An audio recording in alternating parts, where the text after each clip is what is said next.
Joia, começou a gravar. Então, para quem eu ainda não tinha dado bom dia para vocês. Vamos começar aqui a nossa aula 2. Eu não terminei de falar tudo que eu tinha preparado para a aula 1, então eu vou começar por de onde eu parei, tá? E depois a gente avança para a aula 2. Como tudo isso daqui é revisão, mesmo que eu não consiga dar todo o conteúdo na aula de hoje, eu vou colocar o que eu tenho preparado lá e depois vocês estudam sozinho, tá? E na próxima aula a gente já começa a ver cálculo mesmo, né? A partir de limite. Um conteúdo também de revisão importante que eu não fiz, mas é bom vocês darem uma olhada, é a partir de trigonometria. Mas eu vou deixar também, vou postar no Moodle o PDF de um curso que eu dei de revisão para a galera. Teve uma jornada de revisão do ensino médio de assuntos da matemática no ano passado, que eu participei. Daí eu dei a parte de trigonometria. Então, o que eu vou fazer é colocar esse material que eu preparei para o curso, tá? Deixa eu só acender a luz aqui e a gente já começa.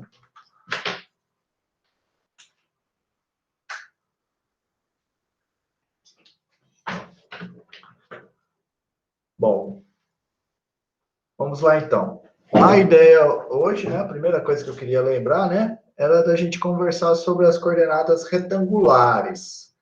Mas antes de falar de coordenadas retangulares, né, você se pergunta o que é coordenadas retangulares, né? Bom, seria, em poucas palavras, um jeito de localizar pontos do plano. Aí você fala, mas o que é o plano?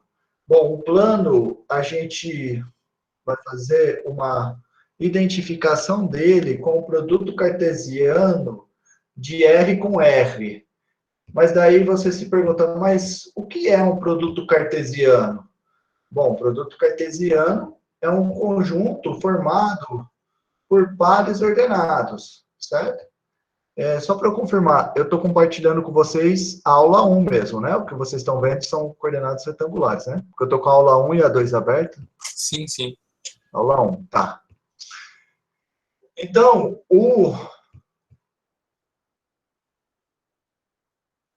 certo. Então, o produto cartesiano, ele é formado por pares ordenados. Ou seja, eu tenho um A, eu tenho um B, e o produto cartesiano é um conjunto formado pelos pares ordenados, em que na primeira coordenada tem o A e a segunda tem o B, tá? Eu não vou entrar em muito detalhe disso, tá? Mas o par ordenado basicamente é parênteses, uma coisa, outra vírgula, outra coisa, fecha parênteses. Por exemplo, A, abre parênteses, A, vírgula B, fecha parênteses. Esse é o par AB. Par 2, 7, par triângulo árvore, par A quadrado. Você pode fazer par do que você quiser, certo? Só que daí você tem o produto cartesiano. O que é o produto cartesiano? É quando eu delimito o que tem que ser os pares. O produto cartesiano é o conjunto dos pares, aonde o primeiro elemento está no A e o segundo elemento está no B. Esse é o produto cartesiano entre A e B, tá? Aí, o que é o R2? O R2 é o produto cartesiano de R com R. Ou seja, são os pares em que na primeira e na segunda entrada você tem números reais, certo? Bom, daí você deve se lembrar que a reta a gente representava com, desculpa, os números reais a gente representava ele por uma reta. Aí a pergunta natural é, e o plano, e o R2, como que a gente representa ele? Bom, já dei a resposta, né? O R2 a gente representa ele como um plano, certo? Então, como que eu faço? Eu faço assim, eu coloco a minha reta aqui, denotando, representando os números reais da primeira entrada, desse primeiro R, e essa outra reta, ela representa os números reais da segunda entrada, desse 2R aqui. Aí, o que você coloca? Como você vai fazer para representar o par AB? Bom, você encontra a primeira entrada, que é o A, aqui nessa reta horizontal, e a segunda entrada, que é o B, aqui nessa reta vertical. Aí você vai pegar uma reta que passa por este ponto aqui e é perpendicular a ela, é ortogonal a ela, traça essa reta.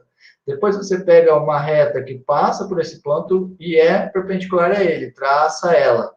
Aonde essas duas retas se cruzarem é o ponto que representa o par AB, tá bom? Essa representação do par AB, deste modo, é o que a gente chama de coordenadas retangulares. Por que retangulares? Porque olha só, que para desenhar o ponto AB, eu desenhei um retângulo, por isso que se chama coordenadas retangulares, tá? Existem outros tipos de coordenadas no mundo, certo? A retangular é a que a gente mais usa aqui, mas em outros momentos existem outras coordenadas, certo?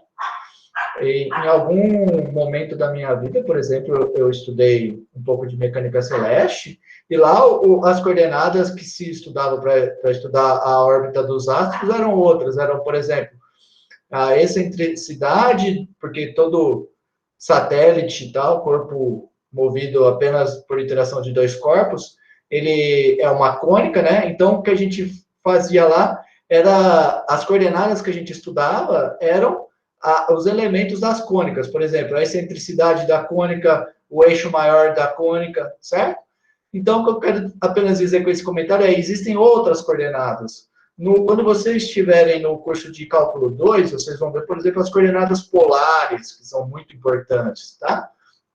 Mas agora a gente vai se concentrar mais nas coordenadas retangulares, tá? Só estou dizendo isso para vocês saberem que existem outras coordenadas. Alguma dúvida até aqui? Bom, essas duas retas que representam esses reais que eu falei para vocês, a gente comumente chama essa reta aqui de eixo OX, ou eixo das abscissas, e depois tem esse outro aqui que é o AY, tá? Das ordenadas e das abscissas.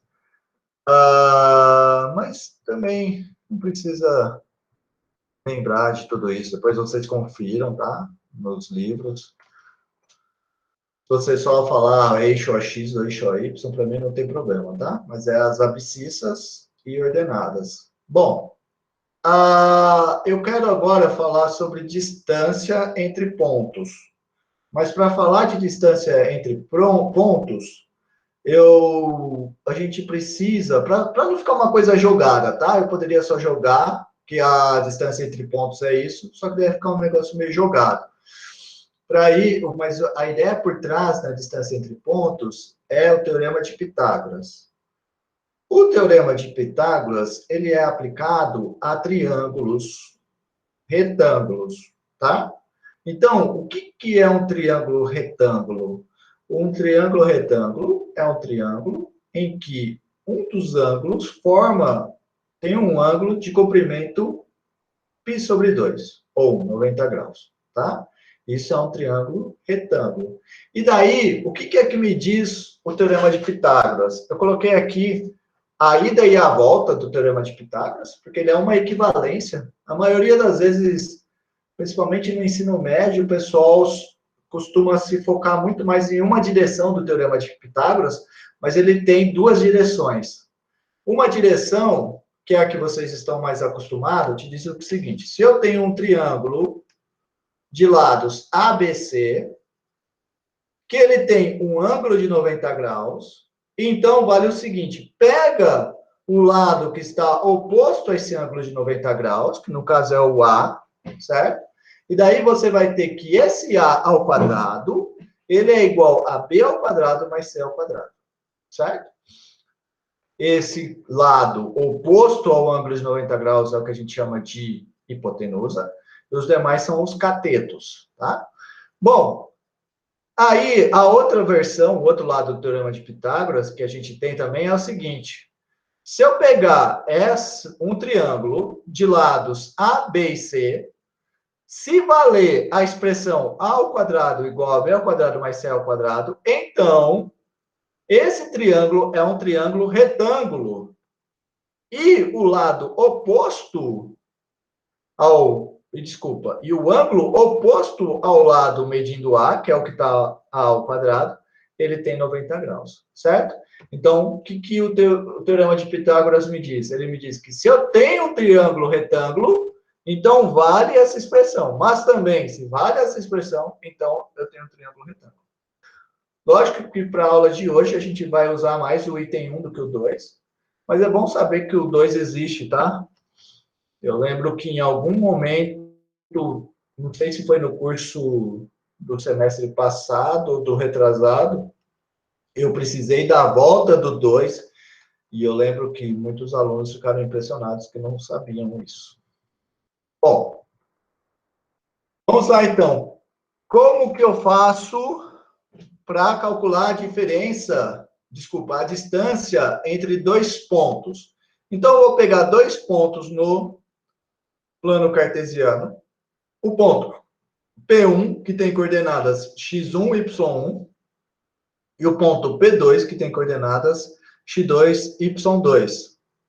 Aí eu quero saber a distância entre P1 e P2. O que eu vou fazer? Olha só, a distância entre eles seria basicamente o comprimento deste segmento, certo? Mas daí, quando você faz as coordenadas cartesianas do P1 e as coordenadas, retangulares do P1 e do P2, você vê que você tem aqui esse retângulo grande e esse retângulo pequeno. E daí, o que eu quero dizer é que, quando você faz a interseção entre esses dois retângulos, você tem esse retângulo aqui, certo? E o que é o P1 até o P2? É simplesmente o segmento que está juntando esses dois vértices do triângulo, do retângulo. E com isso, eu formo aqui um retângulo, certo? Eu tenho aqui um retângulo. Bom, essa reta aqui, ela é paralela a essa verde. Se aqui eu tenho um ângulo de 90 graus, então aqui eu também tenho um ângulo de 90 graus. Então, esse triângulo formado é um triângulo retângulo, certo? Aí, de novo, quem é a distância do P1 até o P2? É o comprimento desse segmento. Como que eu posso fazer para calcular o comprimento desse segmento? Basta eu fazer...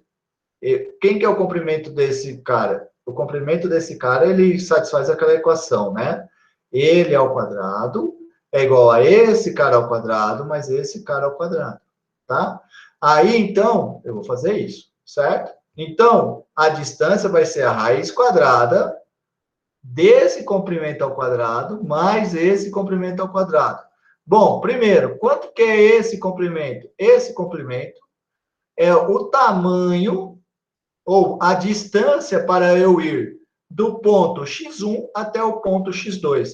Aqui no desenho, o x2 é maior do que o x1, mas não precisava, né? O x2 poderia estar para trás do x1, tá? Aí o que acontece? Se o x2 está para frente do x1, a distância é x2 menos x1. Se ele estivesse para trás, a distância seria x1 menos x2. Mas, no geral, o que isso significa, né? Que nós vimos na aula passada. Isso é o valor absoluto de x1 até x2, certo? Então, esse comprimento aqui, desse cateto, é o valor absoluto de x1 até x2. E do outro, pelo mesmo motivo, é o valor absoluto de x2, de y2 até y1. Esse 2 aqui está parecendo um L, né? Deixa eu melhorar isso. Certo? Então, qual vai ser a distância do ponto P1 ao ponto P2? Vai ser a raiz quadrada do comprimento desse cateto ao quadrado mais o comprimento desse outro cateto ao quadrado. Bom, quando eu pego o valor absoluto de x1 menos x2 elevado ao quadrado, isso é simplesmente x1 menos x2 ao quadrado.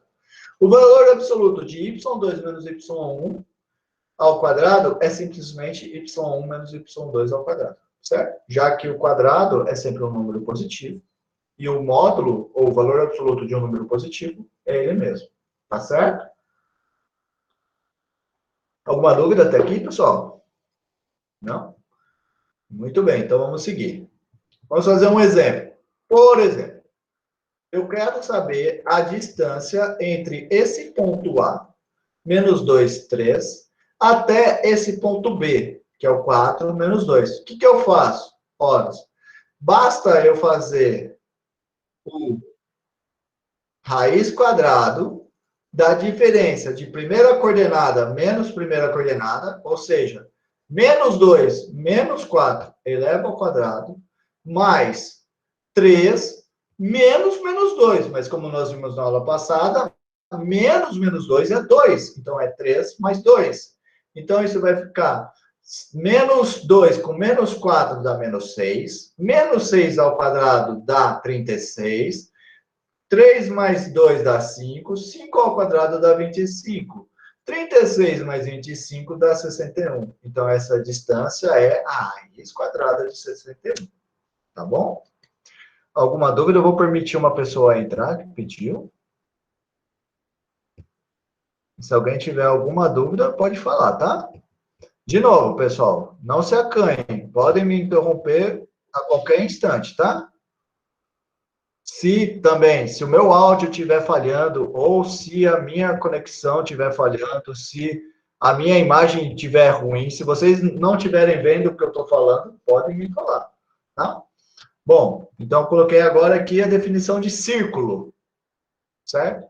O que é um círculo? Bom, um círculo de centro A e raio R é o conjunto dos pontos cuja distância até A é R. Ou seja, eu vou pegar todos os pontos que a distância desse ponto até A é R, e isso vai me dar o que eu chamo de círculo, tá? Observa que aqui eu estou pegando o raio maior do que zero, certo?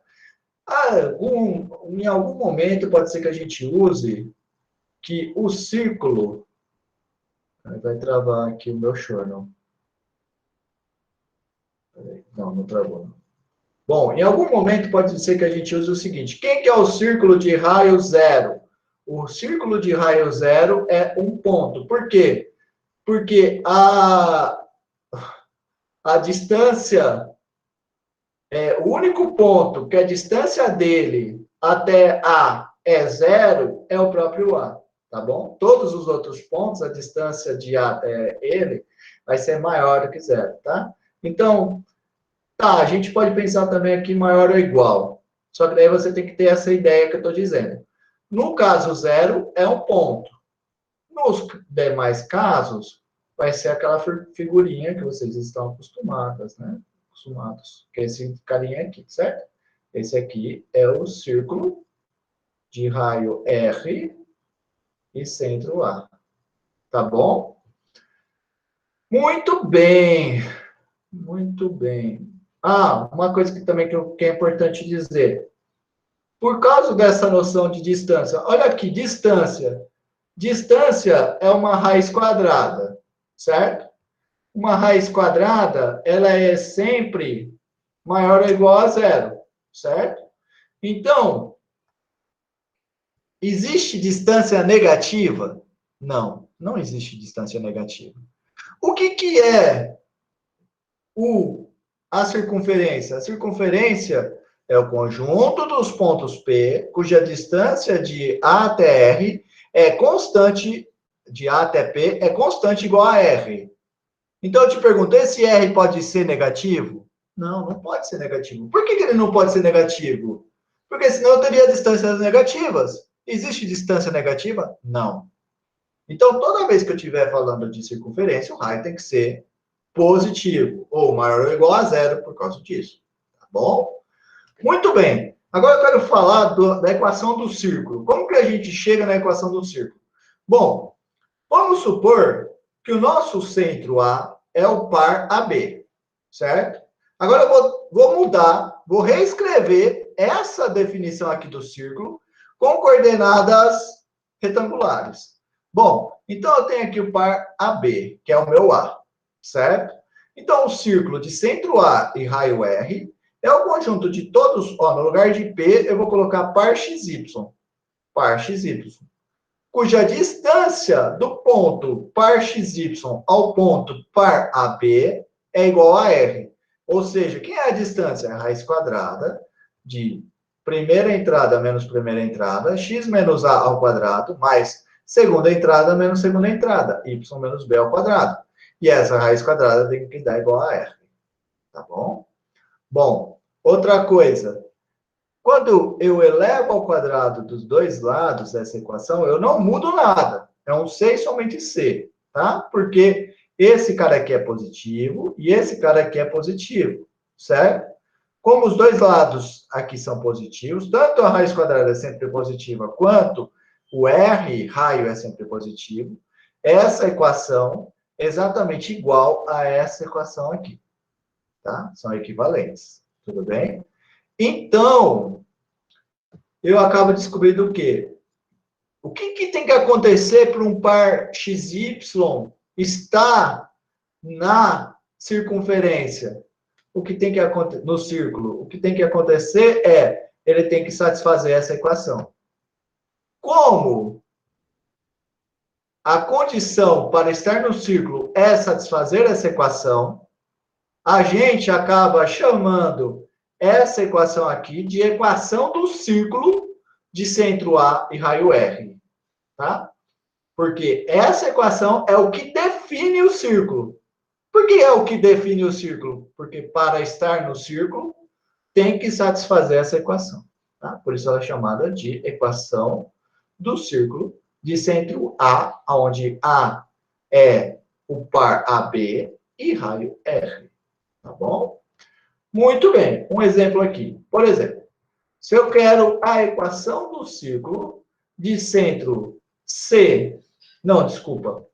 Olha só, o exemplo é bem interessante. Ele fala assim: qual a equação do círculo de centro? Esse C do centro e o meu ótomo parece a mesma coisa, né? Deixa eu escrever mais bonitinho aqui. Deixa eu apagar tudo bem. Centro O, C, e que passa pelo ponto D. Olha só agora, um pouco diferente, né? Eu tenho um ponto C, que é o centro, e eu tenho um ponto D, que é 4, 5. Eu quero saber qual que é a equação do círculo que tem centro com esse C e que passa por esse ponto. Bom, o que eu preciso para fazer a equação do círculo? Para a equação do círculo, basta as coordenadas do centro e o raio. As coordenadas do centro eu tenho, são menos 2 e 3. Eu tenho o raio? Não tenho raio. Então, o que eu vou fazer? Vou calcular o raio. Então, vamos calcular o raio.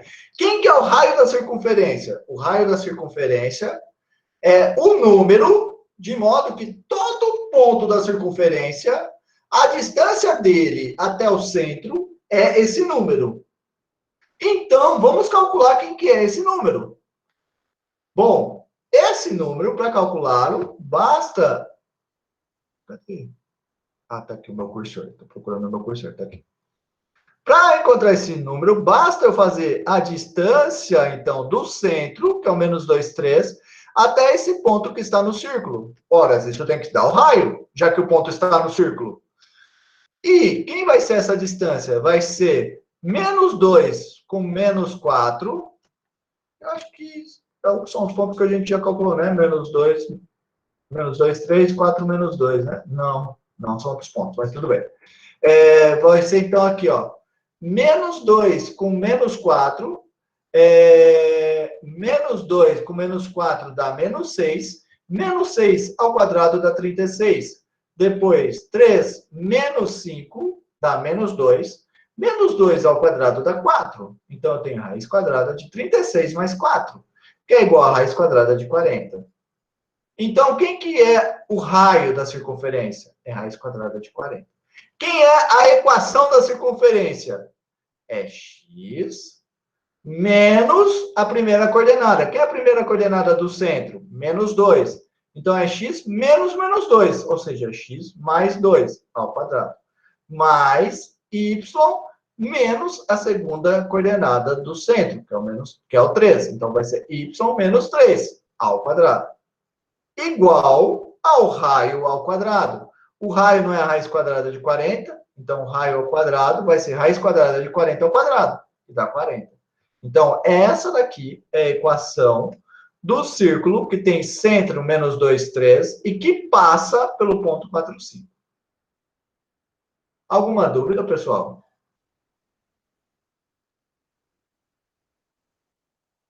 Não? Nenhuma dúvida? Tá muito rápido? De novo, tá indo bem rápido porque é assunto do colegial, tá? Mas se tiver dúvida, não se acanhe de perguntar. Ou se estiver indo muito devagar também, pode falar que está indo muito devagar, que eu tento ir um pouco mais rápido. Joia. Reta. Na verdade, eu não vou definir aqui o que é uma reta, tá? Uma reta é um negócio bem difícil de se definir. É bem difícil de se definir ponto, reta, tá? Essas coisas são dois objetos muito difíceis de definir. A gente encontra axiomas que os definem nos cursos de geometria euclidiana, mas não é o foco aqui, tá? Na verdade, o que acaba sendo aqui uma reta é um objeto que satisfaz certas propriedades. Mas a gente vai assumir que a reta é esse cara aqui, desse jeito, tá? 2 pontos passa uma reta, certo? Porque o que nós estamos mais interessados, principalmente no curso de cálculo, não é no objeto geométrico reta, mas sim na equação que define uma reta. Assim como um círculo é sempre definido por uma certa equação, eu estou interessado em mostrar para vocês que tem sempre uma equação que define uma reta, tá? Para pegar essa equação, eu vou pensar o seguinte. Bom, eu tenho aqui essa reta, certo? Eu tenho aqui essa reta. Essa reta, eu vou pegar dois objetos principais. Uma reta sempre tem, um dos axiomas que define uma reta diz assim: uma reta sempre tem pontos dentro da reta e pontos fora da reta. Então, eu vou pegar um ponto que está dentro dessa reta, por exemplo, o par x0, y0, certo? Outra coisa, essa reta, em algum momento, ela vai interceptar essa outra reta. Isso se ela não for horizontal, tá? Nós estamos trabalhando agora, nesse momento, com retas que não são horizontais nem verticais, tá? Depois a gente vai conversar mais sobre retas que são horizontais ou verticais. Mas, por enquanto, retas que não são nem horizontais nem verticais. Se a minha reta não é horizontal, ela vai interceptar em algum momento esse eixo horizontal.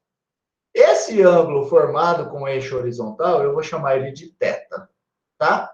Agora eu quero que vocês façam o seguinte. A gente vai pegar qualquer outro ponto da reta. Por exemplo, esse cara aqui, ó. Esse cara aqui é um ponto qualquer da reta, certo? Certo? Esse cara aqui é um ponto qualquer da reta.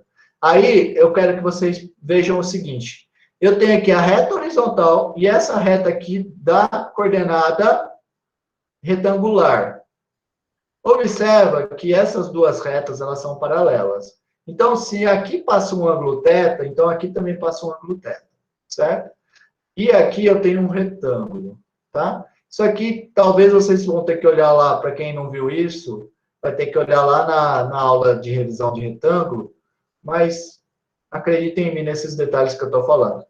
Bom, agora eu tenho aqui um retângulo, certo? Tem um triângulo, desculpa, eu tenho aqui um triângulo. Esse ângulo θ, ele tem uma coisa que a gente chama de tangente. O que é a tangente do ângulo? A tangente do ângulo é, eu pego o cateto oposto ao ângulo e divido pela hipotenusa. Certo? Independente do triângulo, se ele tiver um ângulo θ, todo triângulo vai satisfazer essa propriedade, se o ângulo dele for θ, certo? Então, eu fiz isso para esse ponto aqui. Mas eu poderia fazer a mesma coisa se eu pegasse esse outro ponto, por exemplo, aqui. Pega um outro ponto XY aqui. Eu poderia fazer a mesma brincadeira com ele, ó. Aqui eu teria um triângulo de ângulo θ, ó. Teria esse triângulo aqui de ângulo θ. E tenho aqui, ó, o triângulo, sempre pegando um ponto como sendo o ponto x0, y0 e outro ponto, ponto xy. Tem aqui um triângulo, tem aqui um ângulo θ, e vale essa mesma equação. Isso aqui para a reta que está desse jeito. Para a reta que está de assim, também é a mesma coisa, tá? Não vou entrar em muitos detalhes, mas o que eu quero que vocês saibam é o seguinte: sempre eu pego o ângulo que é formado entre a reta que passa o ângulo da reta que passa, desculpa, eu pego o ângulo formado entre a reta e o eixo horizontal, e sempre eu vou ter o seguinte, para qualquer, escolhe um ponto da reta, por exemplo, par x0, y0. Para qualquer outro ponto que eu pegar, aqui não tem zero, que é outro ponto. Para qualquer outro ponto que eu pegar da minha reta, esse ponto vai satisfazer isso, tá? Então, de novo, o que eu preciso para definir uma reta? Peguei um ponto fixo, x0, y0, e peguei o ângulo θ, que é o ângulo formado entre a reta e o eixo horizontal. Qualquer outro ponto xy que estiver na reta vai satisfazer essa equação, tá? Essa daqui é a equação da reta. Na verdade, a gente não encontra ela deste jeito. O que a gente geralmente faz é chama esse tangente de θ de coeficiente angular. E geralmente o pessoal denota isso por m. E daí, multiplica dos dois lados essa equação pelo número x menos x0. Tá? Com isso, eu acabo transformando esta equação aqui nesta equação. Então, um ponto xy estará na reta, C e somente C, ele satisfaz esta equação. Essa equação é o que a gente chama de equação da reta. Alguns também chamam essa equação de I, ioiô, mi, xoxô. Tá bom? Alguma dúvida ainda aqui, pessoal? Não? Bom, para facilitar, em alguns momentos, olha só, quem que é esse ponto x0 e y0? É qualquer ponto da reta. Então, eu posso pegar qualquer ponto da reta, certo? A minha reta, em algum momento, ela também vai interceptar o eixo vertical, tá? O que acontece no eixo vertical de interessante? No eixo vertical, o que acontece de interessante é que a segunda coordenada, ela é 0. Então, eu acabo eliminando esse termo aqui, tá? Então, é comum pensar na equação da reta com esse y0 sendo zero. Ou seja, pensando no ponto em que a reta intercepta o eixo horizontal, ou vertical, desculpa. E daí, nesse caso, a equação da reta vai ser y igual a mx mais b, aonde o b é a coordenada do eixo vertical, aonde a reta está cruzando o eixo vertical. Tudo bem, pessoal? Alguma dúvida? Mas, de novo, isso tudo que eu estou falando aqui só vale para retas que são não horizontal e não vertical, certo? Para as retas horizontais e verticais, a gente tem outras coisas. A reta horizontal, o que acontece?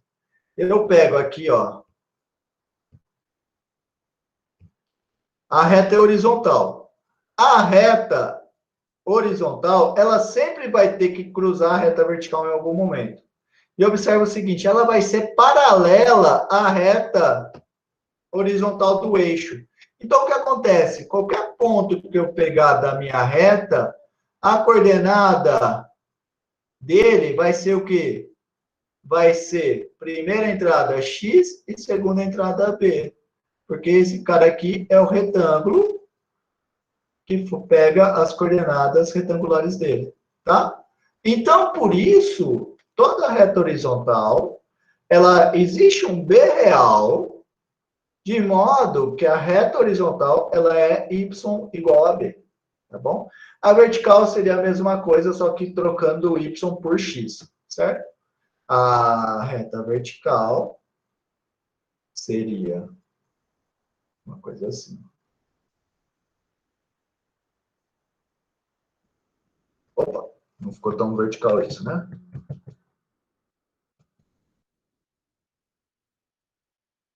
Então, a reta vertical seria o contrário, seria x igual a um A, onde A é essa coordenada aqui. Tudo bem? Alguma dúvida? Certo. Uma coisa interessante a se dizer, bom, essas minhas retas aqui foram mal desenhadas, mas suponhamos que elas são paralelas. A gente tem um resultado que diz que se você tem duas retas paralelas e uma transversal entre elas, esse ângulo aqui é igual a esse ângulo, certo? C e somente C. Então, duas retas são paralelas, C e somente C.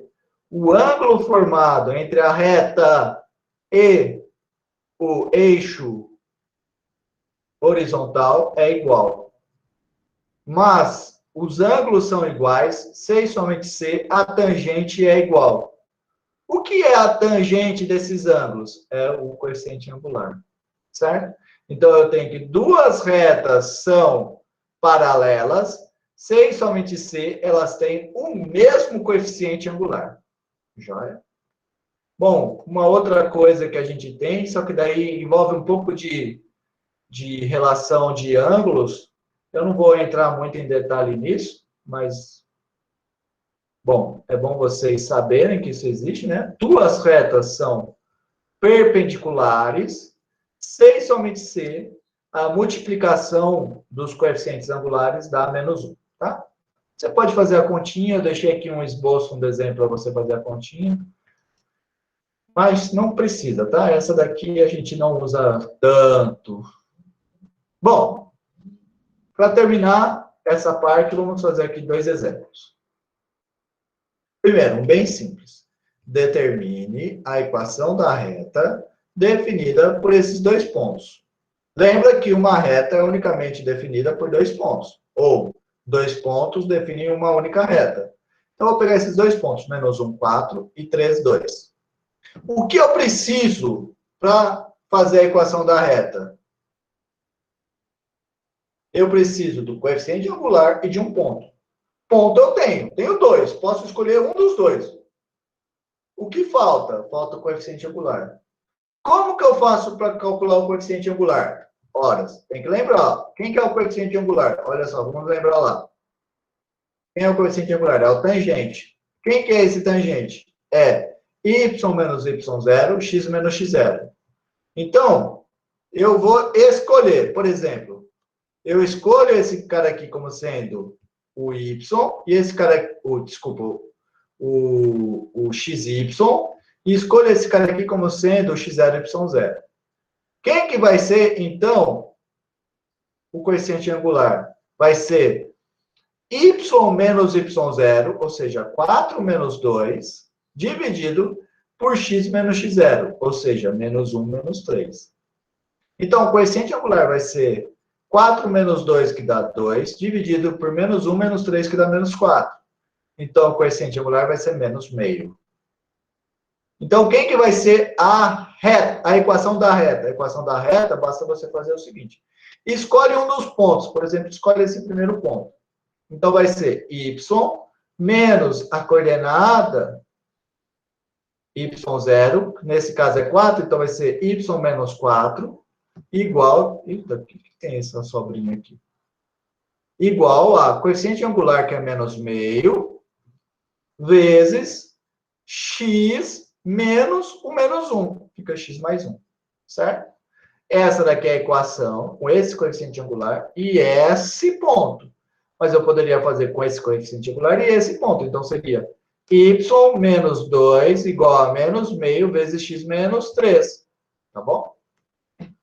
Muito bem. Outro exercício que eu acho interessante a gente fazer, né? Eu tenho essas duas equações da reta e eu quero encontrar um ponto em comum entre elas. Para isso, o que eu faço? É só resolver esse sisteminha, tá?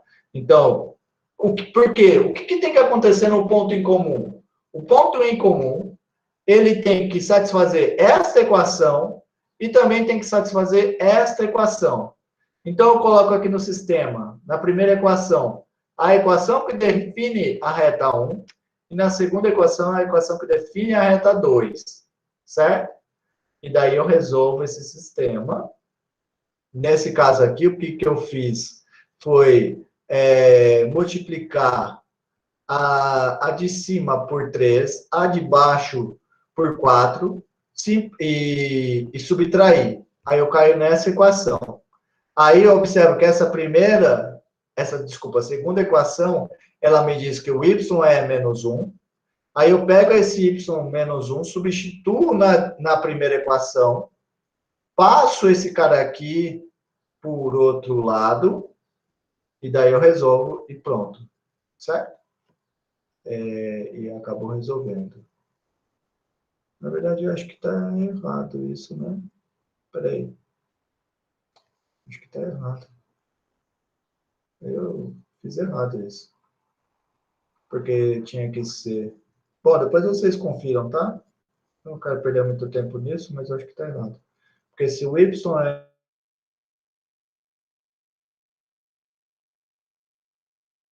Substituindo a de baixo, não a de cima, tá? Então tá certo. Substituindo a de baixo.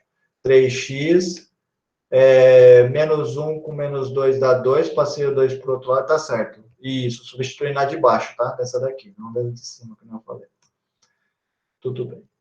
Bom, e assim nós terminamos, mesmo que mais rápido e pulando alguns exemplos e alguns comentários, nós terminamos a sessão 1.1 do livro do Sokolsky, tá? E, de novo, né, recomendo que vocês leiam o capítulo, vejam os exemplos e os comentários que eu pulei e façam os exercícios. Joia? Alguma dúvida nisso aqui, pessoal, antes de eu passar para outra parte? Não? Tem alguém aí? Tem, professor, tem. Opa, tem sim. Mas está muito fácil. Tem. Tá tranquilo. Tá, entendi. Tá tão fácil que vocês até cochilaram. Normal. Que nada. Tô aqui, atento. Tá. Vamos agora passar para outra parte, então.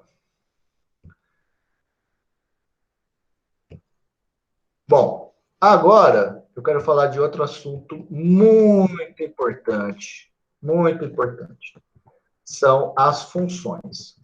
Para falar de função, vocês estão vendo esse novo aqui, função? Ou não? Sim, já tá aparecendo. Tá, sim. Ótimo, maravilha, obrigado. Então, nós vamos começar a falar agora de função. Porque, que nem eu falei, qual que é o principal objeto do curso de Cálculo 1? O principal objeto do curso de Cálculo 1 é estudar funções reais a valores reais. Agora, que nós já vimos o que é real, o que é produto cartesiano entre reais, a gente está pronto para ver o que é uma função. Bom, a função, para falar de função, eu preciso falar de relação.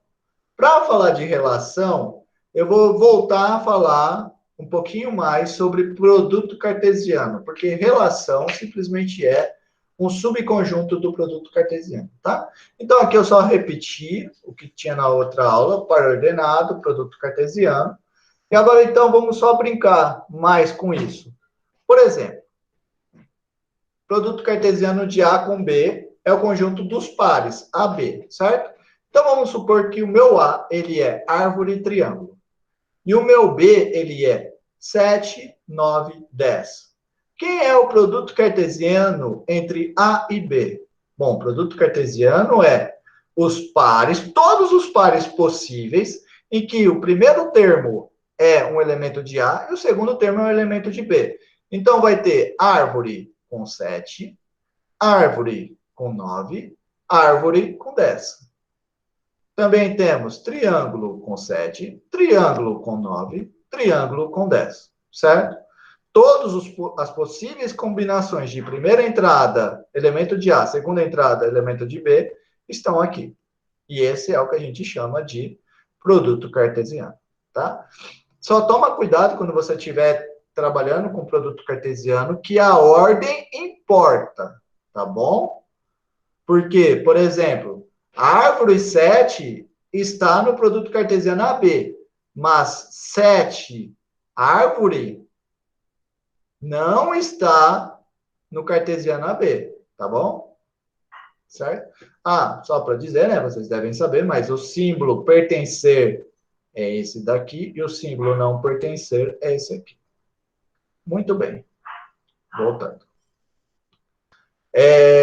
Temos uma representação geométrica, né? Que nem nós já vimos no outro conteúdo, para o produto cartesiano de R, cartesiano R, que é o que nós chamamos também de R2, que é aquilo que eu falei das coordenadas cartesianas, joia?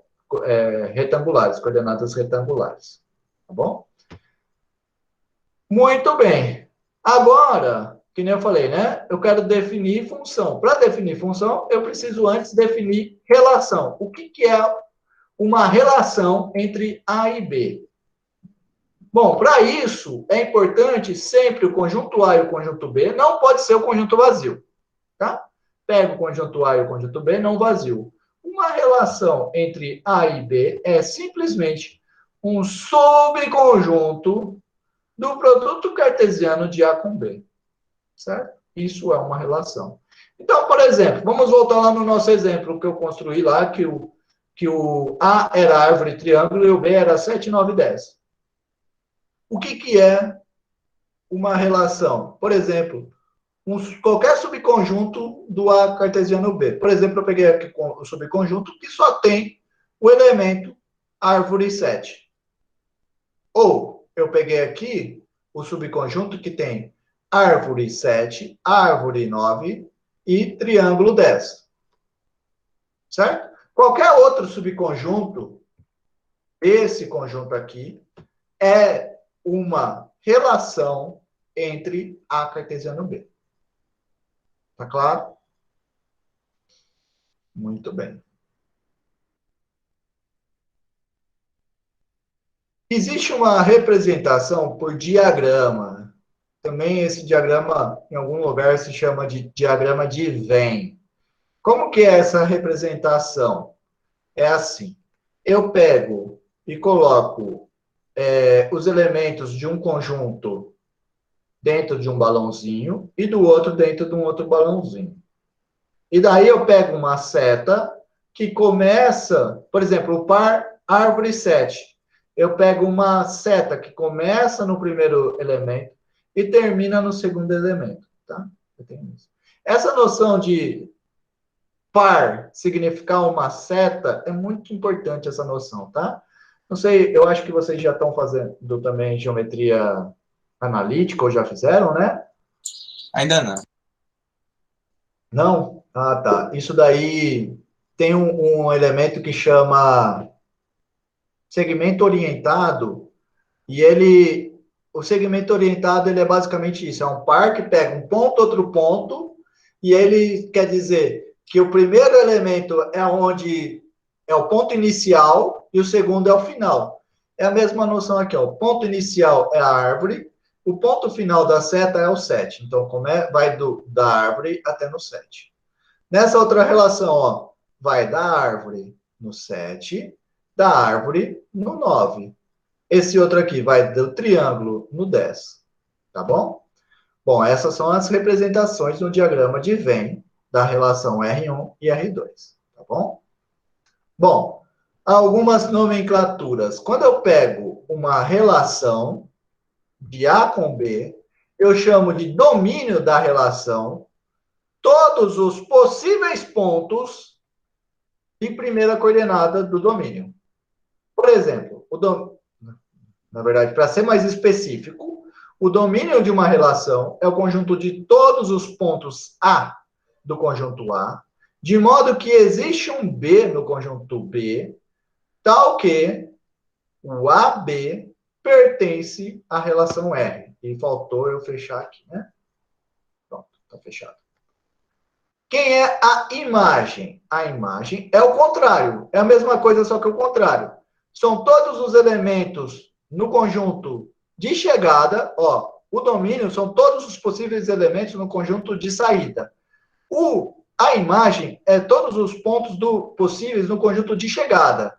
Ou seja, são todos os Bs no conjunto B, tais que existe algum A no A, tal que o par AB está na relação, tá? Essa é a imagem da relação. Agora, vamos voltar lá no nosso exemplo, né? Peguei aqui a árvore A e B desse jeito. Lá nós definimos o R1 assim e o R2 assim. Então, vamos lá. Quem que é o domínio do R1? São todos os pontos que podem ser primeira coordenada. Quem que são os pontos que podem ser primeira coordenada no R1? Só a árvore. Certo? Mesmo porque o R1 só tem um ponto. Tá bom? E no R2? Bom, no R2 eu posso ser árvore. Aqui tem árvore de novo, então não vou repetir. Posso ser triângulo. Então, o domínio do R2 é árvore e triângulo. Então, tá aqui. Árvore e triângulo. E a imagem? A imagem são todos os possíveis pontos de chegada. No R1, só chega no 7. Então, tá aqui. A imagem é o 7. E no R2, pode ser 7, pode ser 9 e pode ser 10. Então, estão aqui 7, 9 e 10. Tá bom? Então, isso é domínio de uma relação e imagem de uma relação. Tudo bem? Alguma dúvida? Não? Certo. Agora, vamos definir o que é a função. Bom, função é, basicamente, uma relação especial. Então, uma função f de A em B é uma relação do produto cartesiano A com B, ou seja, uma relação entre A e B que está contida no cartesiano AB. Olha só, isso não foi colocado em vão. Ó, A em B, não invertam isso, tá? A em B quer dizer que a relação é um subconjunto de A cartesiano B. Lembrando que no cartesiano, A cartesiano B é diferente de B cartesiano A, certo? Então tem que lembrar, A em B é uma relação do A cartesiano que está contida no A cartesiano B. E essa relação, ela satisfaz duas coisas importantes. A primeira, para todo A no Azão, existe um elemento no B, que eu vou chamar ele de F de A, de modo que o par AF de A pertence ao RF.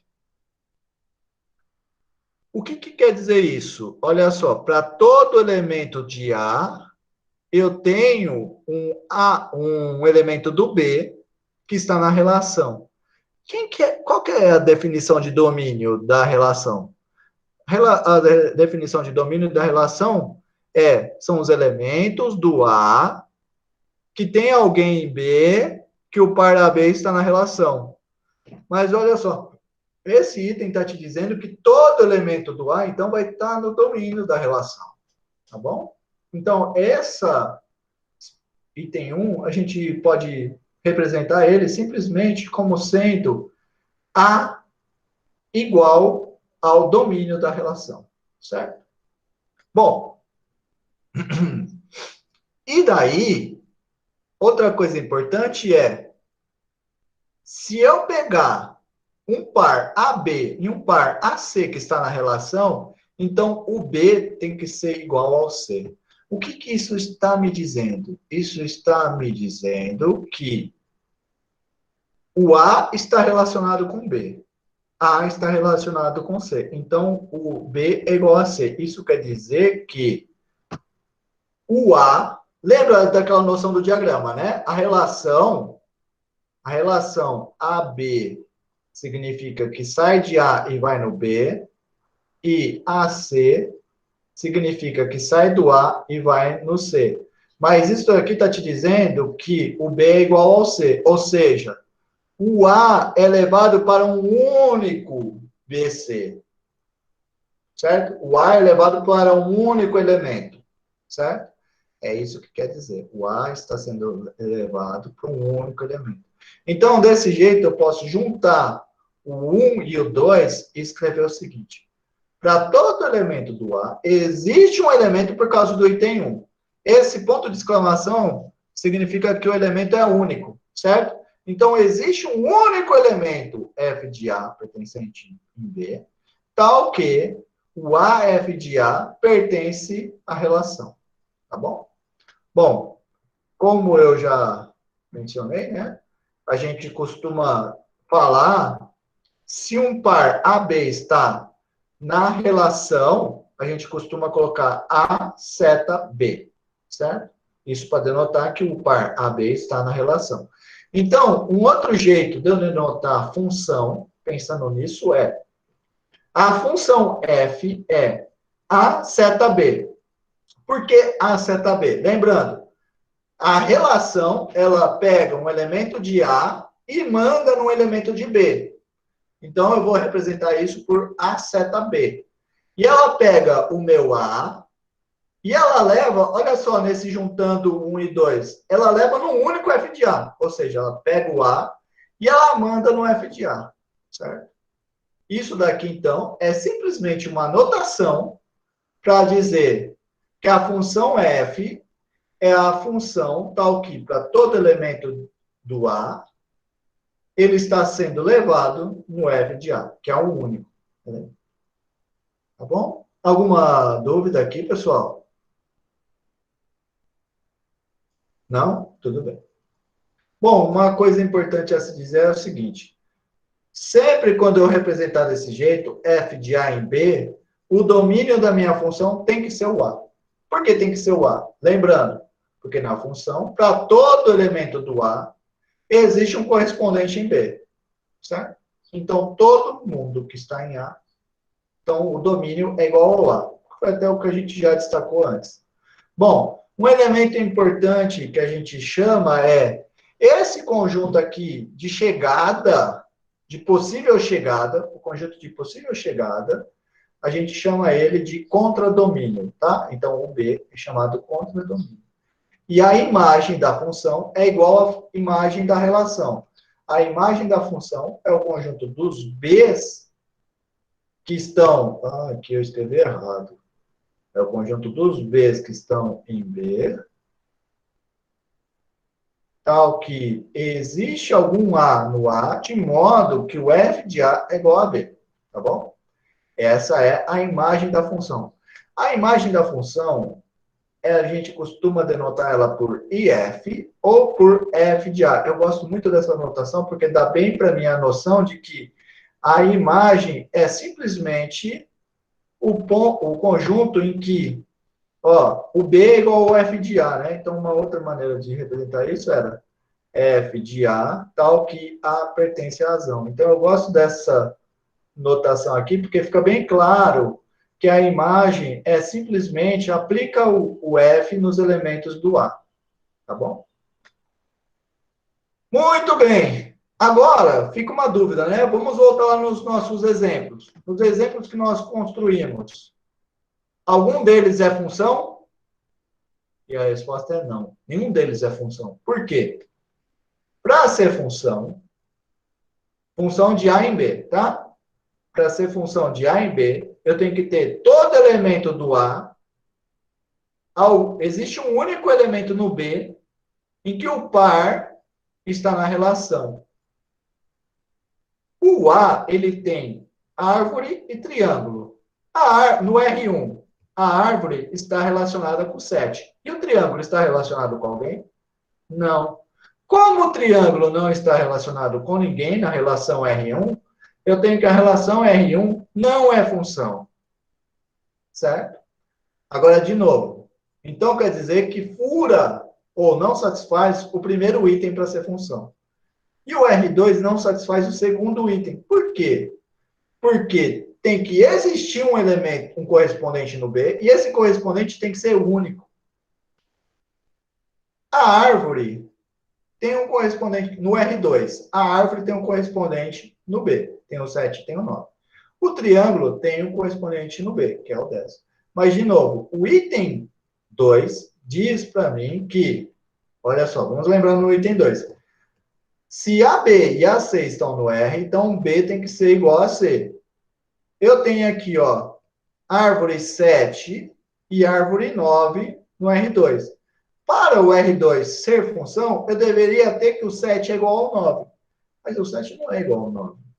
Então, quer dizer que o R2 não satisfaz o segundo item. Por isso, ele não é função. Tá bom? Alguma dúvida?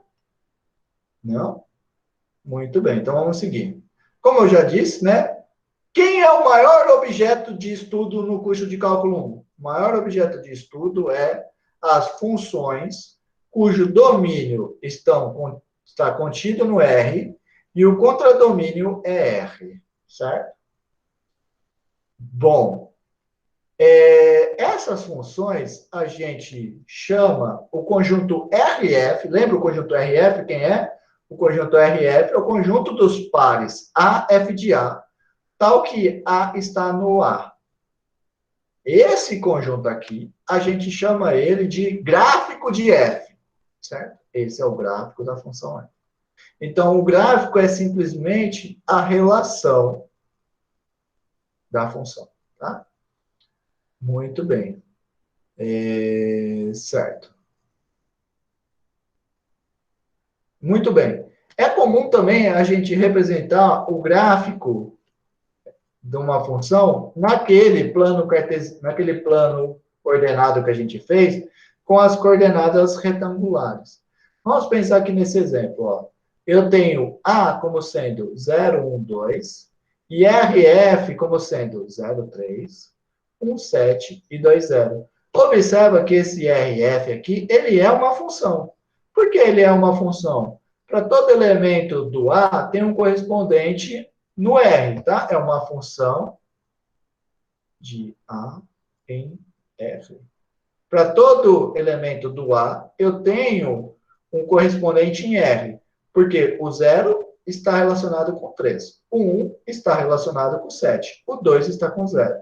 E, além disso, é um único correspondente. Tem alguém mais relacionado com 0 além do 3? Não. Tem alguém mais relacionado com 1 além do 7? Não. Tem alguém mais relacionado com 2 além do 0? Não. Então, por isso é uma função. E daí, como que eu represento denoto essa função, o gráfico dessa função no meu sistema coordenado aqui? Eu simplesmente pontuo, coloco o ponto 0,3, está aqui. Coloco o ponto 1,7, está aqui. Coloco o ponto 2,0, está aqui. Então, a união desses pontos rosas, esse e esse, esses 3 pontos rosas, é o que nós chamamos de gráfico da função de A em B. Tá? Bom, nesse caso aqui, só para destacar, né? O domínio é o 0, 1, 2. E a imagem, quem é a imagem? A imagem é o conjunto dos pontos aonde chegou a relação. Ou seja, a relação aqui chegou no 3, no 7 e no 0. Então, a imagem é o 3, o 7 e o 0. Tudo bem? Joia? Bom, uma nomenclatura muito usada no curso é o seguinte: é muito comum a gente escrever simplesmente assim: a função f definida pela equação y igual a blá blá blá, ou f de x igual a blá blá blá. O que isso daqui quer dizer? Isso quer dizer que você está pensando na função f, que vai de domínio de f é sempre um subconjunto dos reais, chegando nos reais, de modo que pega um x e leva no f de x. Ó, y igual a f de x significa isso, aonde esse conjunto df é o quê? É o conjunto de todos os possíveis x dos números reais, aonde faz sentido eu calcular o f de x.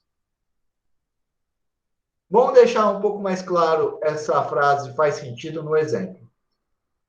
Raiz quadrada, ó, eu quero saber a função, escrever aqui, ó, a função definida por f de x igual a raiz quadrada de x menos 2. O que é isso? Bom, primeiro, existe raiz quadrada de qualquer número? Não. Nós vimos na aula passada que raiz quadrada só existe para número maior ou igual a zero. Então, o domínio dessa função vão ser os números reais, de modo que x menos 2 é maior ou igual a zero, certo? Então, x pertencente aos reais, tal que x é maior ou igual a 2. Esse cara aqui é o domínio. E se a gente lembrar da notação de intervalo, esse cara é o intervalo fechado no 2 até aberto no mais infinito. Tá bom? Tá claro? E daí, então... Opa, o que eu fiz? Eita, o que eu fiz? Eu não fiz nada. Só fui para frente. Tá. Então, essa função, ela é o quê? A função definida por f de x igual a raiz de x menos 2 é simplesmente a função que vai do domínio de f, em domínio de f é um intervalo de menos 2 até mais infinito, chegando em R, que pega um x e manda ele em f de x, sendo raiz quadrada de x menos 2. Tá claro, pessoal? Alguma dúvida? Lembrando que mandar x em raiz quadrada de x menos 2 significa que o par x, raiz quadrada de x menos 2 pertence ao RF, tá? Muito bem, vou deixar esse cara aqui para vocês pensarem nele enquanto eu faço a chamada. Pega a função f de x igual a raiz quadrada de 4 mais x dividido por 1 menos x. Aí eu quero que vocês façam o seguinte.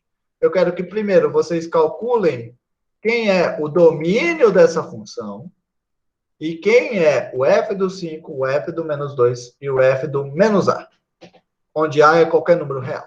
Tá bom? Muito bem, vamos fazer a chamada aqui então. Vocês continuam vendo o short ou saiu? Dá pra ver ainda. Tá, muito bem.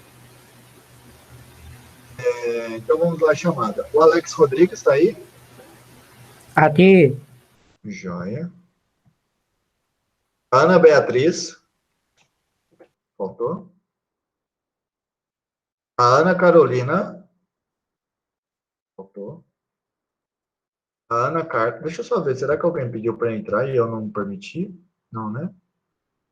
Temos 27 alunos. Bom saber esse número. A Ana Carla faltou, né? Faltou? Joia. A Ana Vitória está aí? Faltou. A Andressa Kelly está aí? Faltou. O Anthony Ramos está aí? presente, professor. Joia. O Antônio Cláudio. Faltou. A Bela Dávila. Presente. Joia. O Bruno Iese Gomes de Melo. Faltou. O Carlos Eduardo. Faltou. O Claudemir da Silva. Faltou. Tyson. Faltou. O Daniel José. Tem alguém aí? Não? Daniel faltou. Daniel está presente. Daniel? Joia.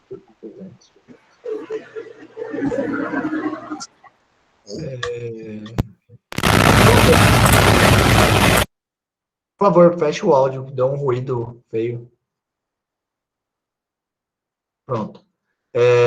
O Douglas Rocha está aí? Faltou? A Edneide? Faltou? Presente. A Edneide presente. Muito bem. Ele é o Terto? Faltou. Presente. Joia. A Emanuele? Faltou. O Eric? Faltou. Fernando Marcos. Faltou. Gabriel do Santos. Fernando está presente. Fernando? Ele fez no chat? Comentou no chat? Comentou. Ah, tá. Obrigado. Joia. Muito bem. Obrigado, Fernando. E quem avisou que o Fernando está aqui? O Gabriel faltou, né? O Harrison. Presente. Uma curiosidade, eu falo certo o seu nome ou eu falo errado? É Harrison ou Harrison? Não. É Harrison. Harrison. Harrison. Tá Tipo bom. Harrison Ford aí. Entendi, Harrison. Muito bem. Desculpa de sempre ter falado errado. Não, tudo bem, tudo bem. Ítalo. Faltou.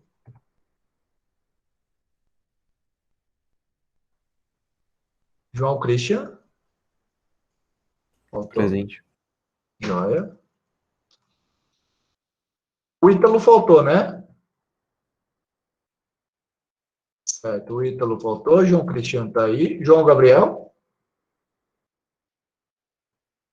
Faltou. O João Vitor. Presente. O José Alves. Presente. José Carlos. Faltou. José Francisco. Presente. José Kelvin. José Vinícius. Opa, presente. A Júlia Esther. Faltou. Catarine. Faltou. Laura Beatriz. Faltou. Luan dos Santos. A Laura está presente. Ela vai responder aqui no chat. Muito obrigado. E o Luan também. Luan também. Muito obrigado. Luciano, Luciano Santos. Presente. Ludmila. Presente. Luiz Arthur. Marcos Ranieri. Marg Felipe. Maria Fernanda. Marg está presente.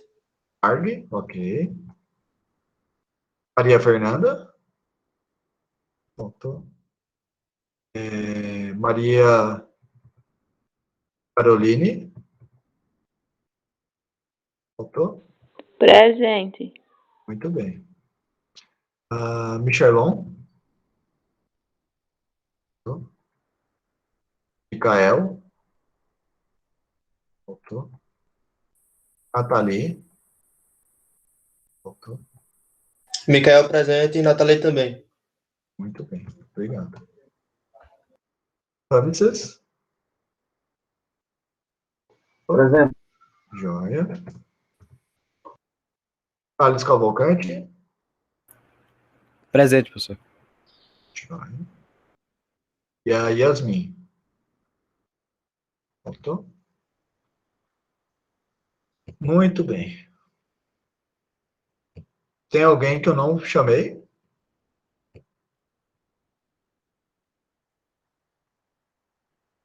Joia. Deixa eu só rolar aqui nos comentários, ver se alguém fez algum comentário que eu não vi.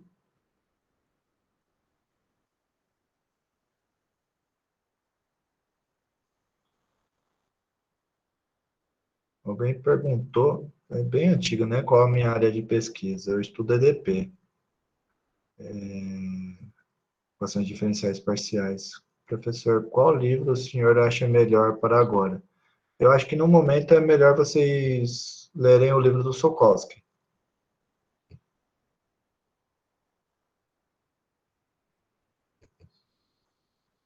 Eita, vocês não estão conseguindo me ouvir bem? Alguém falou que está muito baixa a minha voz?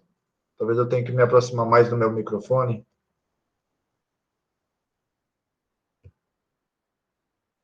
Ah, não, os outros disseram que tá normal, então não. Tá, beleza.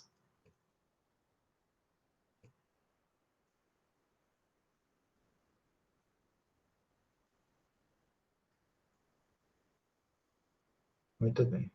Aqui não tem mais nenhum comentário. Então vamos lá, vamos continuar. Fizeram um exemplo? Vou passar nele batido, porque é muito fácil.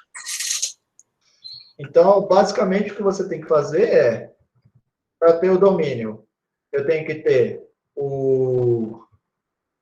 Às vezes eu perco o meu cursor.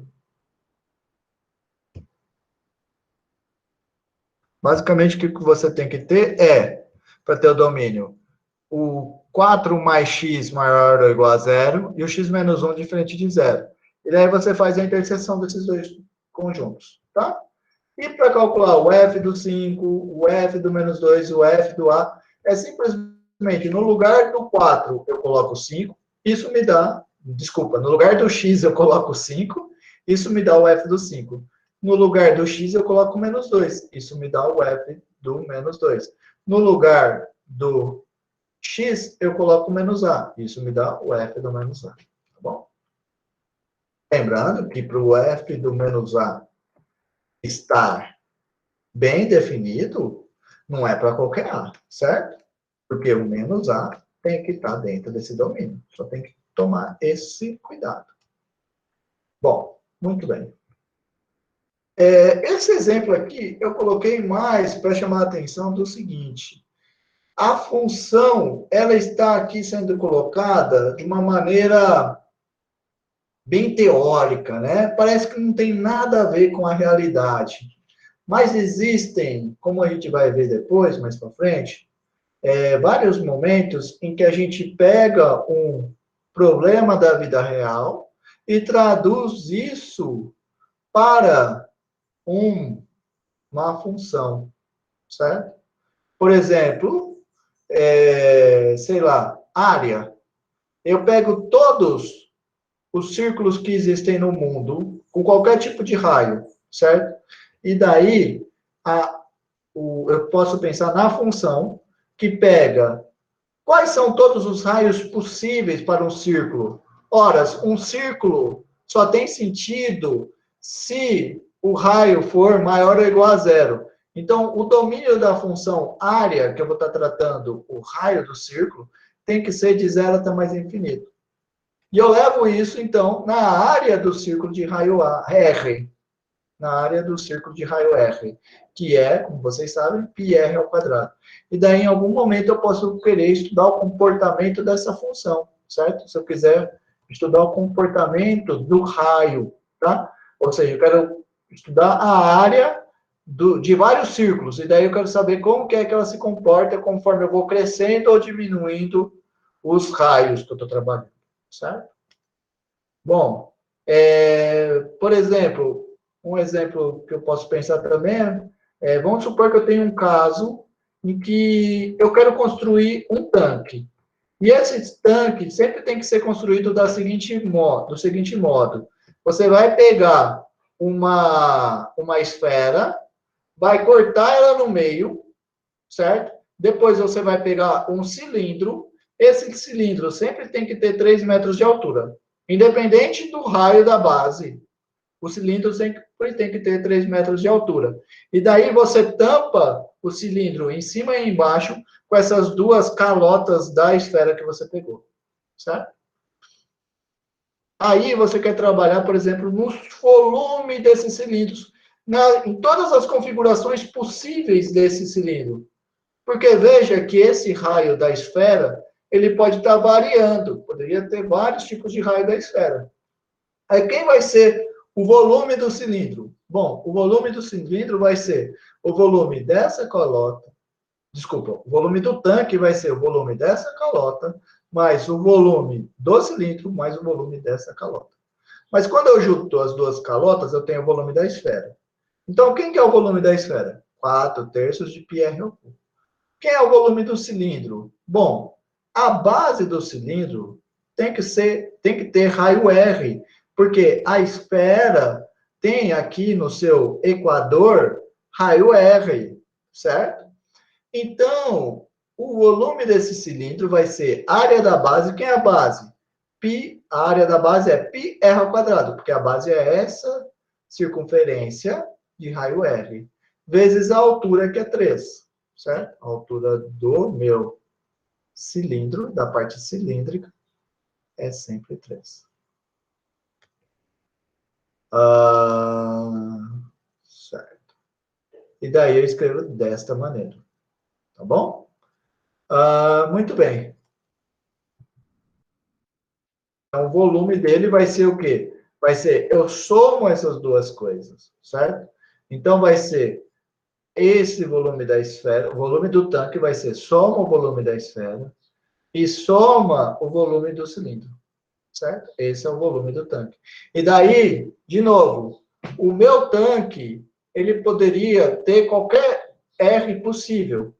Então, eu tenho uma função que estuda o comportamento de todos os volumes possíveis de tanques. O raio sempre é maior ou igual a 0, então, a minha... Se eu quiser, se for 0, eu não tenho tanque, né? Eu vou ter um ponto. Eu vou ter uma reta só, né? Então, eu vou pensar em raio maior, estritamente maior do que 0, até mais infinito. E eu tenho essa função aqui, que é a função que estuda o volume do tanque, conforme eu vou variando R.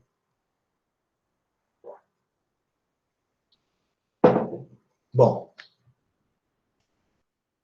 uma coisa importante a se dizer, né, é que quando eu estou trabalhando com gráfico de função, eu tenho esse conjunto aqui, por exemplo, esse aqui é o conjunto do gráfico da função. São todos os pontos que estão lá na minha relação, certo? Uma ideia importante a se dizer agora, que vai ajudar muito para você entender o conceito de limite e de derivada, é enxergar os pontos andando. Então, por exemplo, esse aqui é o gráfico da minha função. Eu não enxergo simplesmente que o gráfico da minha função é esse conjunto fixo, rígido. Não. Tente pensar assim. O gráfico da minha função desta maneira. Eu pego esse ponto, mando aqui. Nesse cara. E daí, esse cara aqui está no gráfico da minha função. Daí eu vou um pouquinho mais para o lado. E daí, então, tem esse cara aqui. Certo? E daí você pensa o seguinte. Sempre tente pensar assim no gráfico da tua função.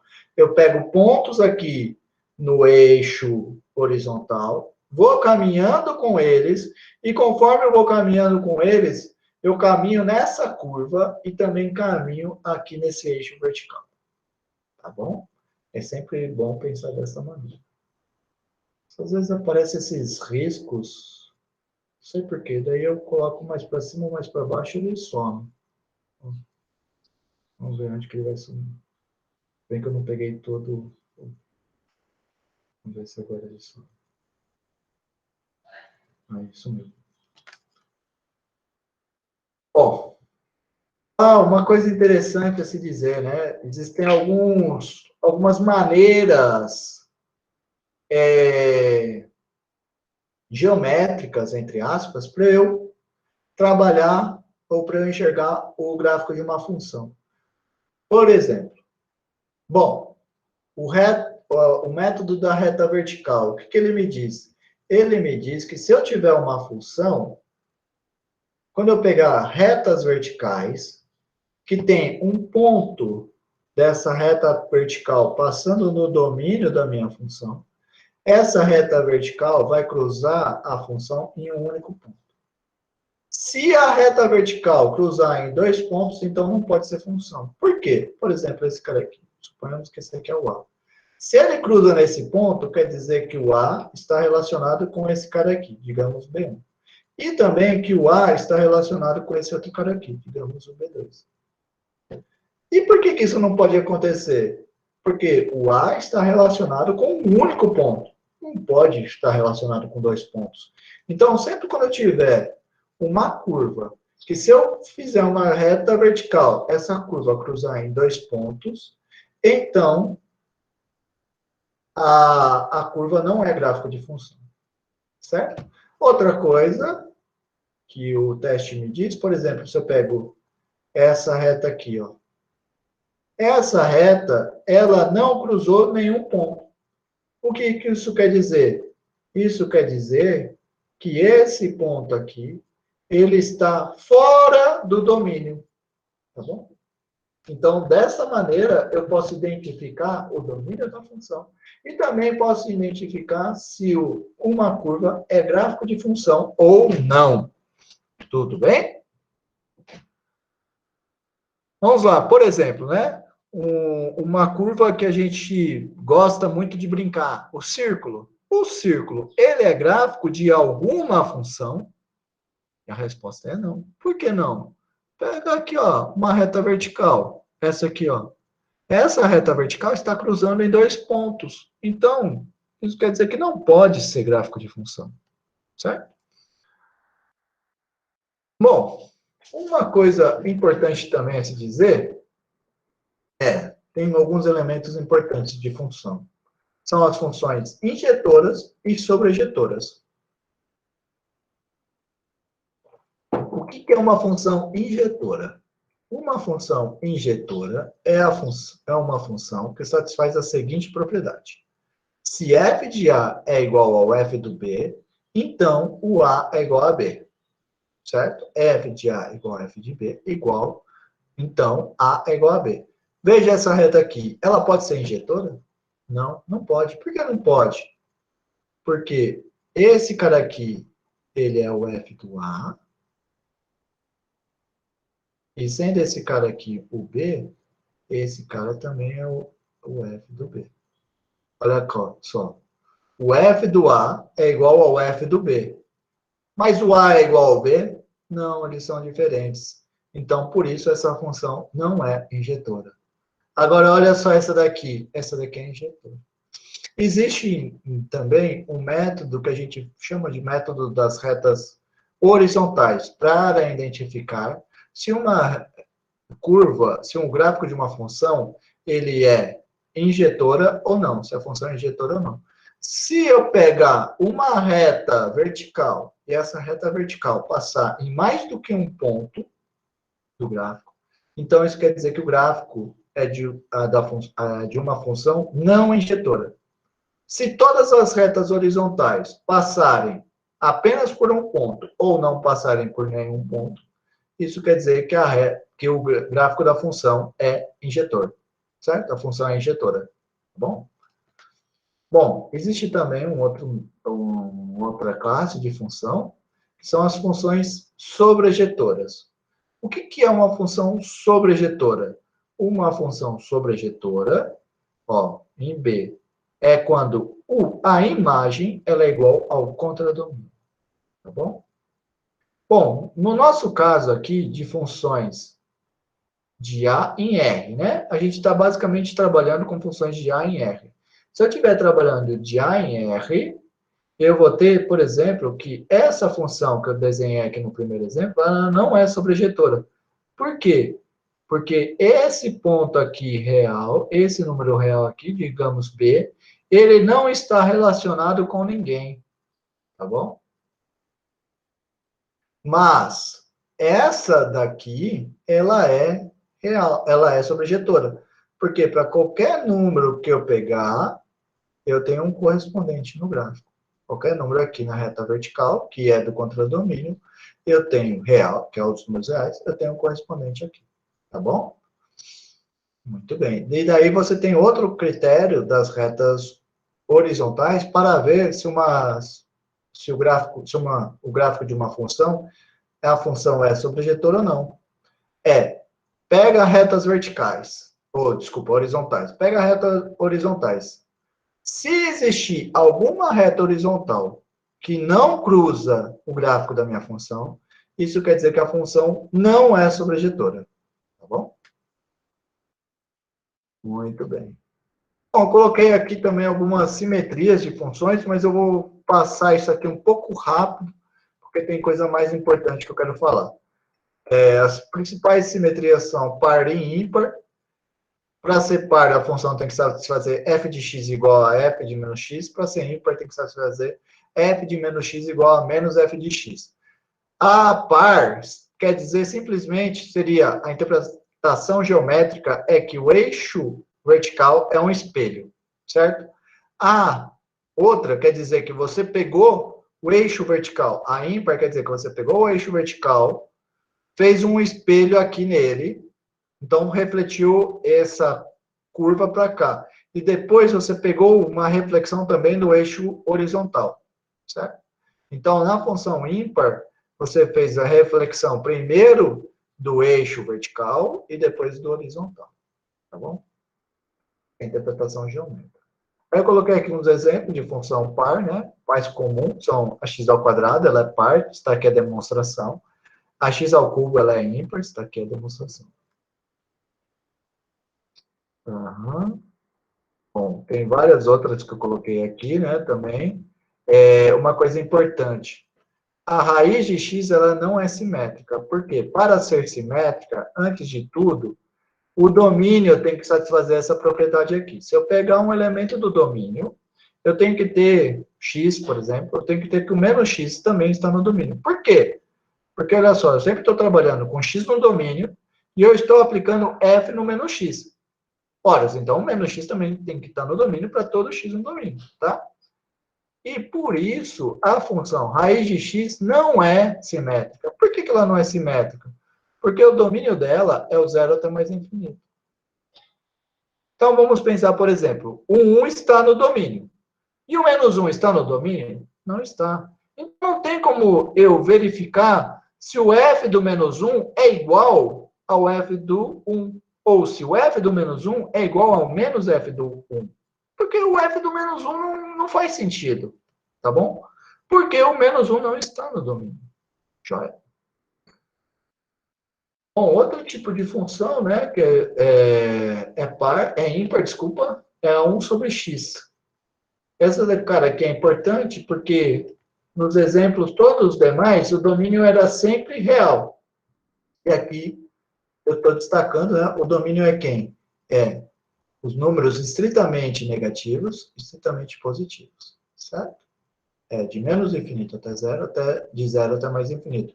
Esse conjunto, ele satisfaz aquela propriedade, certo? Então, por isso que essa função é uma função ímpar, porque satisfaz isso. Bom, uma coisa que eu quero destacar, que a gente vai ver muito nesse curso, são funções que eu faço assim. Ela é definida do seguinte jeito. Eu vou dividindo o domínio em vários subintervalos. Vamos supor nesse caso aqui. O domínio é todos reais. Só que daí eu falo assim, de zero, de menos infinito até zero, a função é isso. De 0 até 2, a função é isso.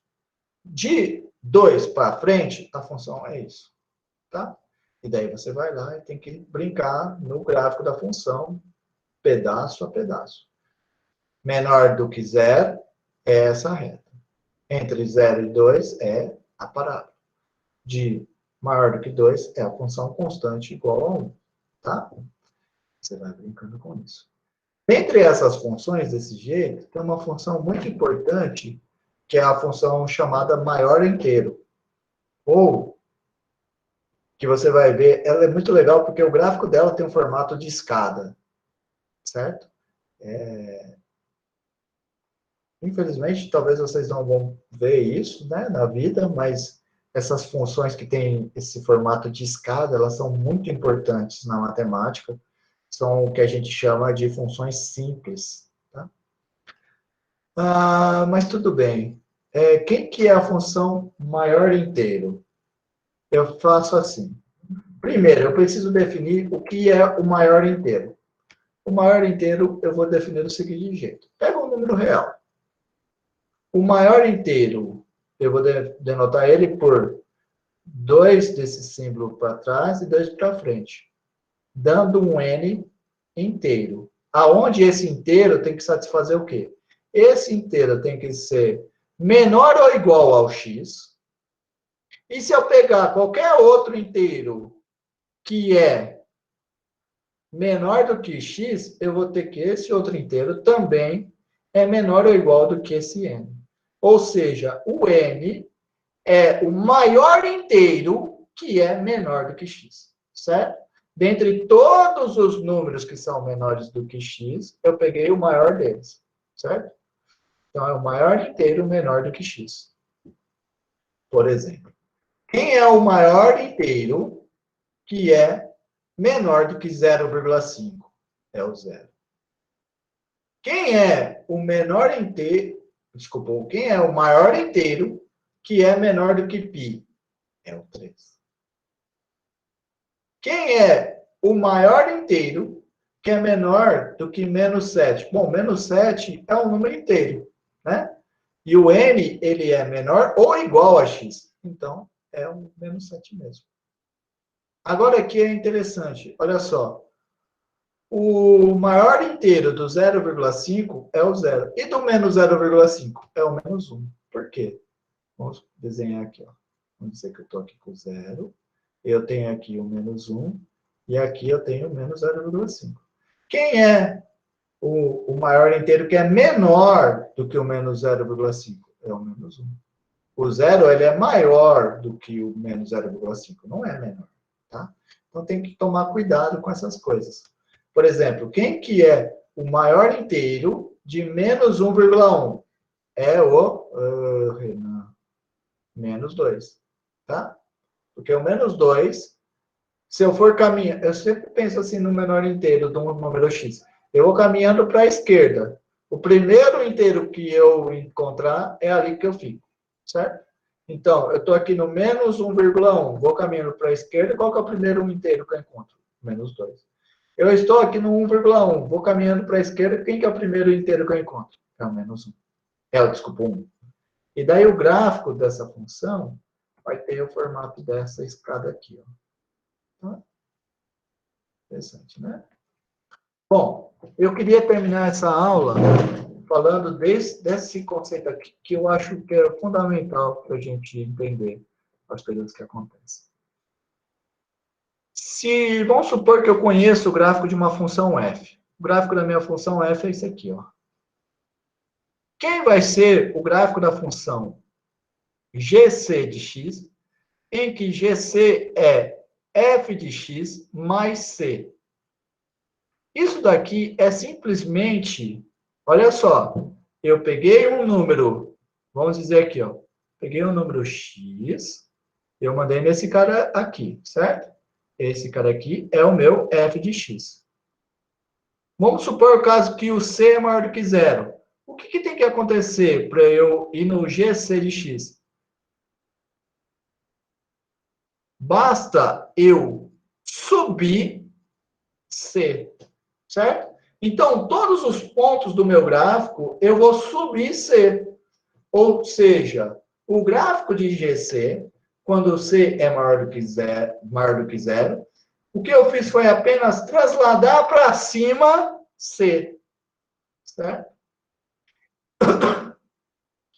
E se c for menor do que zero? Aí eu translado para baixo. Quanto que eu estou transladando para baixo? Só para não ficar aqui mesmo no número. C em dois lados. Vamos chamar esse cara aqui, em vez de chamar de C, vamos chamar de L. Agora, ó, o L é negativo. Aí eu vou transladar para baixo. Quanto que eu vou transladar para baixo? Eu vou transladar menos L. Porque se o L é negativo, o menos L é positivo, certo? Aí eu transladei para baixo, num comprimento, menos L. Tá? Então, é muito importante ter essa noção. Tá? Se eu sei o gráfico de uma função f, fazer f de x mais c, eu estou apenas transladando de maneira vertical. Se o c é positivo, estou indo para cima. Se o c é negativo, estou indo para baixo. Tá? Também existe a translação horizontal. Na translação horizontal, eu vou fazer x mais c.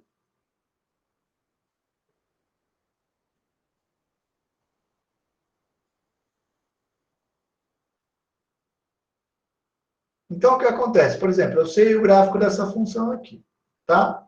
Aí, observa o seguinte. Vamos supor que esse cara aqui é o meu x0, tá? Esse cara aqui é o meu x0. Quem que vai ser o H, aí ele tem aqui, ó, ele tem aqui, esse cara aqui é o meu F de x0 mais c, certo? Desculpa, caramba.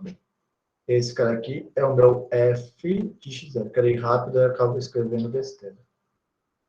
Esse cara aqui é o meu F de x0, certo? Esse cara aqui é o meu F de x0. Agora, observe o seguinte, se a minha função HC, que é essa daqui, ela é uma translação, eu sei que o HC de x0 é igual ao F de x0 mais C. Certo?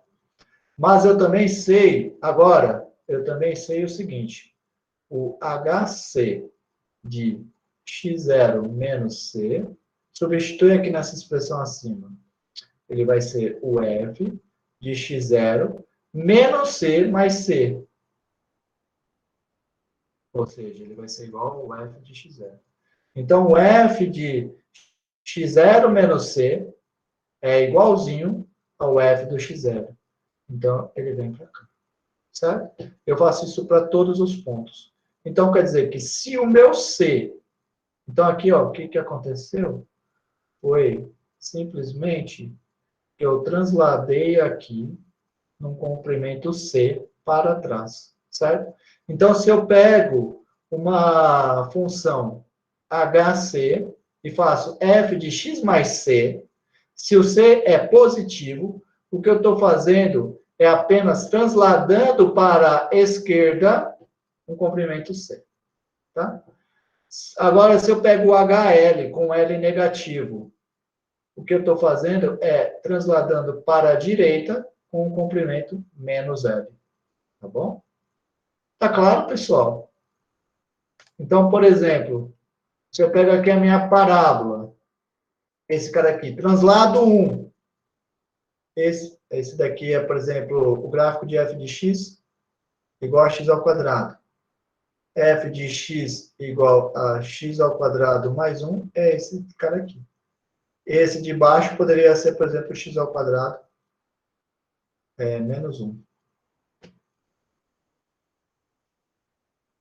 Vamos chamar de outro nome H, G.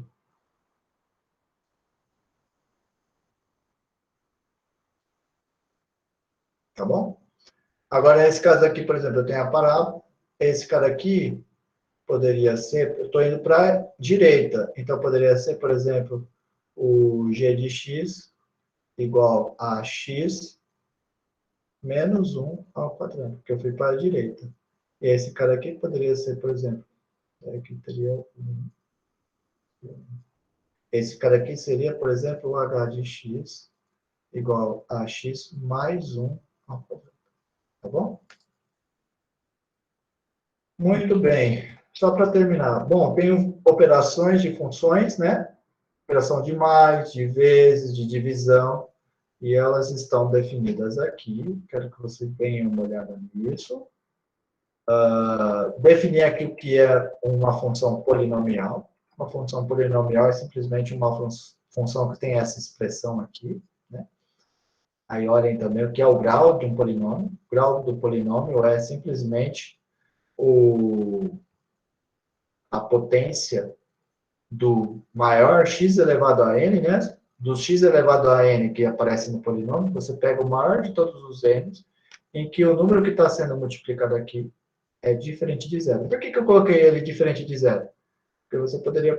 Esse cara aqui é exatamente igual a zero mais x elevado a n mais 1. Tá? Mas o grau não muda. Por quê?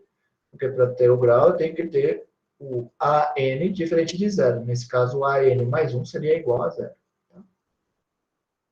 Joia. Muito bem. O que mais que temos? Aí nós temos a função racional, que é simplesmente divisão de duas funções. E eu tenho as funções algébricas, que são funções que são dadas pela soma, diferença, produto, quociente ou potência racional de funções polinomiais. Tá? Eu coloquei aqui também a relação de composição. Tá? Quero que vocês deem uma olhada aqui. O conceito de função bijetora. Uma função bijetora é simplesmente uma função que é injetora e sobrejetora, tá? E uma função que é bijetora, eu posso construir o que eu chamo de inversa da função, tá? Eu coloquei aqui a definição da inversa.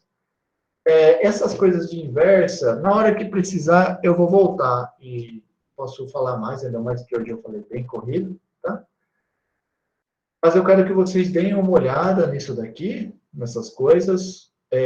Com isso, a gente encerra a sessão 2.2, 1.2, desculpa. Encerramos a sessão 1.2 do livro do Sokoski. Então, vocês já têm exercícios da sessão 1.1 e 1.2 que vocês podem fazer. Na próxima aula, que nem eu comentei, eu já vou começar no assunto de cálculo propriamente dito, que é a parte de limite, porque isso daqui é mais revisão. Mas, para complementar, eu vou colocar, como eu já falei no começo, eu vou colocar um materialzinho de umas aulas que eu dei sobre trigonometria. Seria interessante vocês olharem aquilo, tá? Que aquilo pode ser que aquilo facilite na resolução de problemas futuros, tá?